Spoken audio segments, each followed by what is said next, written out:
కొడింబ్యాల మండలంలోని పోడూరు గ్రామ శివార్లో నవనిర్మాణంలో ఉన్న రామాలయంకు ఆదివారం గడప పూజ కార్యక్రమం ఘనంగా జరిగింది. భక్తి శ్రద్ధలతో పెద్ద సంఖ్యలో భక్తులు పాల్గొని పూజా కార్యక్రమాలు విజయవంతం చేశారు. వేద పండితుల మంత్రోచ్చరణ మధ్య గడప పూజ కనుల పండుగగా నిర్వహించగా ఈ కార్యక్రమం ఆధ్యాత్మిక వాతావరణంలో సాగింది. ఈ కార్యక్రమంలో ఆలయ కమిటీ సభ్యులు వడ్లకొండ నరసయ్య, కడారి మల్లేష్, కాచాని లచ్చన్న, అన్వేష్ రెడ్డి, రవి, ప్రభాకర్ రెడ్డి, పైడిపల్లి సతీష్రావు, అబ్బిడి శ్రీనివాస్ రెడ్డి, బండ లింగారెడ్డి, కుంట శ్రీనివాస్, బండ మనోహర్ రెడ్డి, యూసఫ్, వి గణేష్ తదితరులు పాల్గొన్నారు.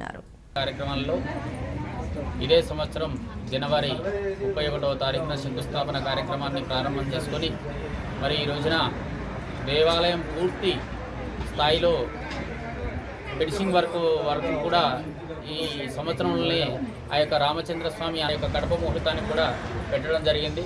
మరియు రానున్న శ్రీరామ నవమి వరకు కూడా విగ్రహ ప్రతిష్ఠా కార్యక్రమాన్ని చేసుకున్నందుకు అందరూ కూడా భక్తులు ముందుగా వేచేస్తున్నారు.